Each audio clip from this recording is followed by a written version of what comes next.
Hello everybody. This is Monty with Flowers by the Bunch. Today we're going to make a quick centerpiece for Thanksgiving. We're going to do this one a little different than we've done others. It's going to be a long, low centerpiece rather than a round centerpiece. Watch as we put this together. All right, so we are going to start out with a long, low design bowl. This is just a green design bowl we ordered from, I believe it was Direct Floral. Very inexpensive.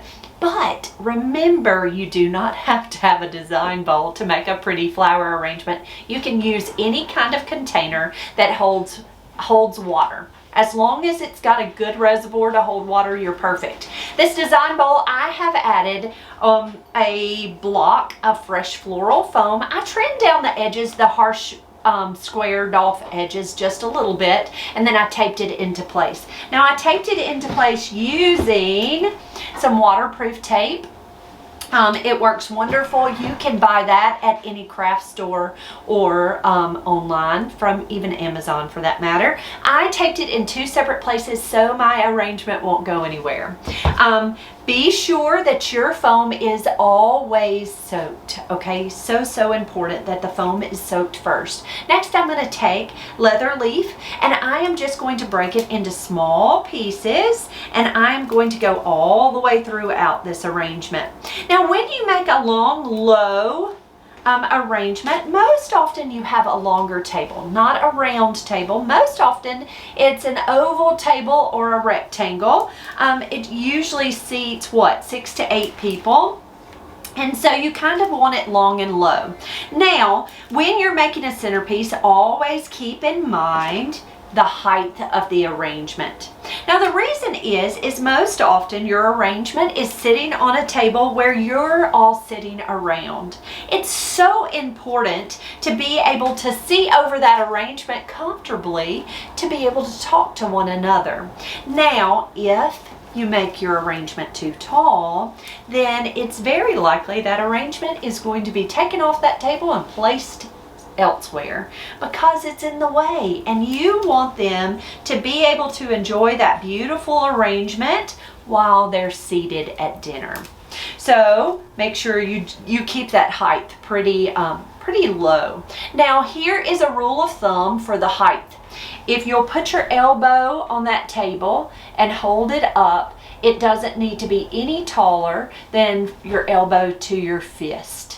And that way, that kind of makes sure that your arrangement's not going to be too tall, so that it's not uncomfortable for it to be there on the table.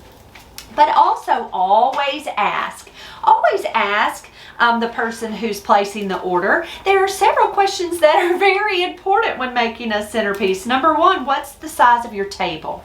Is it round? Is it oblong? How many people will be seated at your table, so you know how large it can be? Do you want candles? A lot of times at Thanksgiving and at Christmas, I think more at Christmas than Thanksgiving, people would like candles in their arrangement. But there's several questions that are important to ask. All right, so our leather leaf is in place. Next, I'm going to come in with some eucalyptus. So I have two varieties today. I have seeded eucalyptus. Oh, I'm dropping my stuff on the floor over here. Goodness. I have seeded eucalyptus in silver dollar. So I'm going to take that eucalyptus just like I did that leather. I'm going to pop it into small pieces and press it right into that foam. Just press it right in. I love the texture of seeded eucalyptus and the color. The berries are so pretty. So I'm just taking it and breaking it into small pieces and tucking it all the way throughout this arrangement. Often, you don't even have to use a whole stem of eucalyptus. Just use a little bit to give you that pretty color. So there's our eucalyptus kind of all the way around. Next, I'm going to set this over here. Next, we're going to come in with some silver dollar eucalyptus. Silver dollar is basically shaped like a silver dollar. You can see it's kind of little round leaves about the size of a silver dollar. Sorry, my eye's itching. So I'm going to take It's a pretty big stem. I'm going to just take it and break it into smaller pieces, just like I did my seeded eucalyptus. Press it right into that floral foam.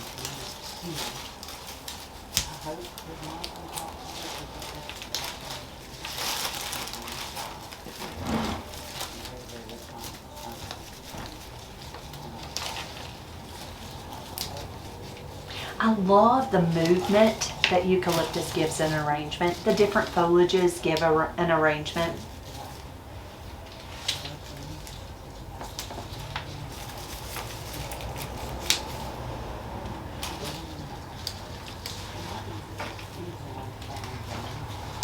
All right, so there is our silver dollar eucalyptus. Look at all that movement it gives us. Okay, next we are going to come in with some Rumex. So this is brand new to us. We've never had it before. If you've ever used Rumex, tell me. I would love to know a little more about it. I think that this is more of the seed than it is the leaf. I was reading up on it and it says dock, which is edible. It's kind of a leaf. It's a pretty leaf, and this is really more of a seed. So I'm going to take it and cut it apart. Again, I've never used it before, but I really think it's beautiful. It really has lots of pretty texture. So I'm going to take some snips and I'm going to go down that stem and kind of cut it into smaller pieces and tuck it right into my foam. Now I really like it when you can use one stem, cut it into smaller pieces, and use it throughout an arrangement. Now the reason you don't see me using my knife is because when you get in there to cut it with your knife, often you'll strip all those pretty seeds off. So it's easier to take your snips and kind of cut it. But look at how pretty that is. So pretty to me. Now we got this from Budsy this week. Budsy is a floral company that we get, I would say probably 98% of all of our fresh blooms come from them. And so they've got lots of fun things. And they do have all the greenery, they have all your fresh flowers, really anything you need for your flower shop to make a beautiful floral arrangement. But this Rumex is new. I have never used it before, so I was so very excited to be offered it. Okay, so there's our Rumex. Look how pretty it is. It's so beautiful. So beautiful. Okay, I'm actually going to trim this one and press it in a little shorter.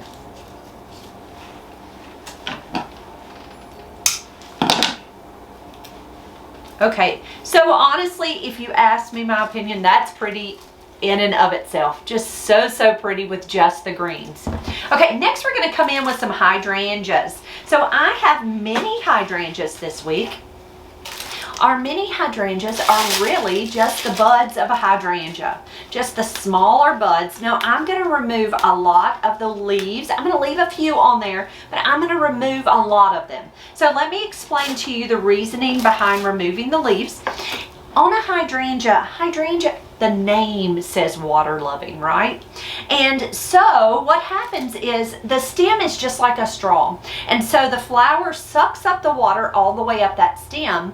Well, when you remove the leaves, you remove that one little place that the water has to go. The less leaves, the less extra places that the water has to go before it gets to the head. And so therefore you want to remove a good many of the leaves so that the water hits that head first, you know, goes directly to that head. Using my floral knife, this is one of my favorite tools. It's just a folding floral knife. I ordered it on Amazon. I'm going to take that knife and I'm going to cut that stem at an angle, and then I'm going to dip my stem into Quick Dip. Quick Dip is a hydrating solution. Helps to keep this hydrangea happy. So I dipped it in that Quick Dip, and now I'm going to press it right down into my floral foam. I'm going to take a second stem. Now I like to leave the plastic on these hydrangeas. It's just a protection from the cold cooler. If in case those walls in our cooler are metal. So if in case that bloom touches the wall, it's encased in that plastic for safety.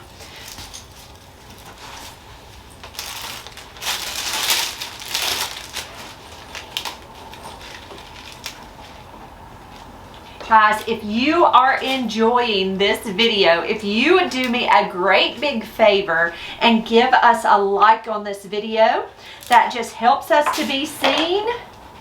And if you have not followed us, be sure to hit that follow button right down below. All right, so there are our 3 mini green hydrangeas, just kind of tucked in. See how pretty they are? Of course, they really blend with this arrangement. I just wet my counter, but that's all right. Next, we're going to come in with, let's come in with our beautiful red roses. So these are called Freedom Red Roses. Now, often you see me work with hearts, and we sold out of our hearts, and I had to place another order for some roses, and all they had available was Freedoms. I do love the bright red of these Freedom Roses. I am cutting those stems fairly short, and I'm going to remove any of the petals that don't look pretty, and I'm going to press those roses right down into that floral foam.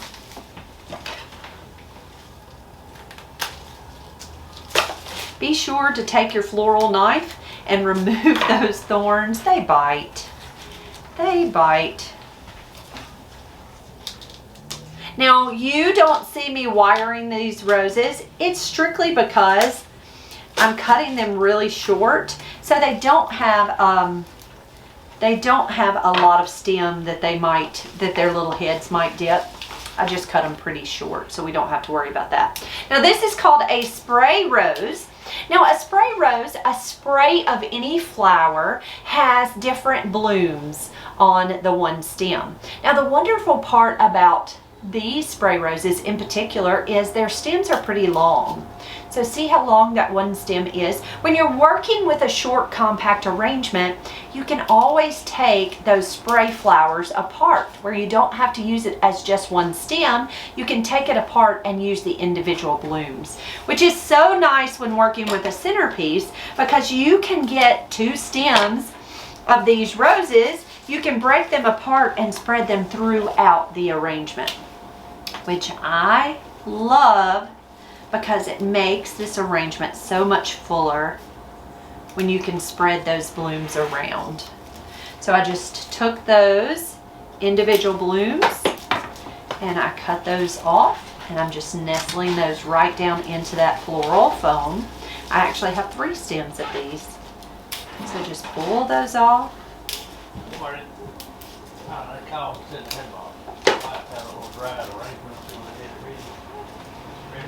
This is just a pretty little bud. I love the buds. Y'all always nestle those down in, strictly because it's such a wonderful, it's a wonderful stem. It's a beautiful little texture and something different. So it's kind of fun to use those, use them in all of their different states of growth.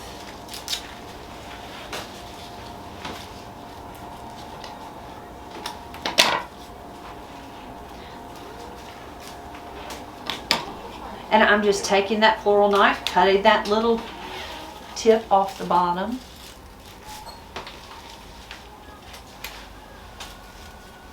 All right, here are some berries. These are called Hydrangea berries or coffee berries. Now, coffee and Hydrangea berries come in lots of colors. Now, often you will find Hydrangea berries, their leaves don't always look pretty. So, you may want to just strip those leaves off. If they are brown or any of the things, you can pull the leaves off and the berries are still wonderful. So always keep that in mind. When you see some that have poor looking leaves, there's nothing wrong with them. Just remove the leaves. It's kind of like petals on a rose. If those petals don't look pretty, pull them off. Not going to hurt that rose at all to pull off those petals.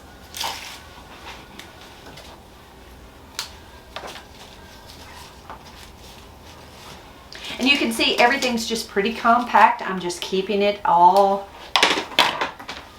pretty compact in this arrangement. Next, we're going to come in with some buttons. This button is a little different. I am not exactly sure the variety of this mom. But when I ordered it, it was ordered as a button. But it doesn't look exactly like most of the buttons that we use. Of course, this also is a spray flower, meaning it has several little blooms on one stem. And like the spray roses, I'm just going to take it and cut it into the individual blooms and spread it out throughout our arrangement.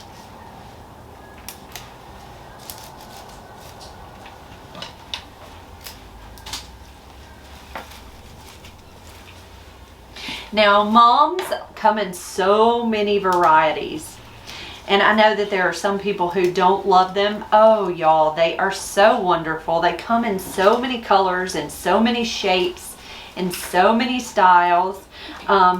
Give them another chance if you have written them off as something that you don't like, because, oh, they're so lovely. And the fact that they last so long makes me happy. So again, I am just taking each of these stems, these blooms, and I'm just leaving their stems as long as I possibly can and just nestling those right down into that foam. All right. Next, we're going to come in with just a little bit of Solidago aster. And again, I'm going to do just like I did with the mums and the spray roses. I'm going to take my aster and break it into smaller pieces and nestle it all the way through. So it's wonderful.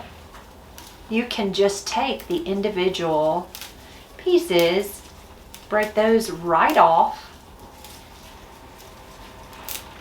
and nestle them all the way through your arrangement. So it really only takes 1 or 2 pieces of the aster to fill out an arrangement.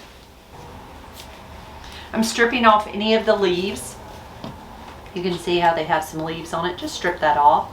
Cut that stem and press that right down into that floral foam.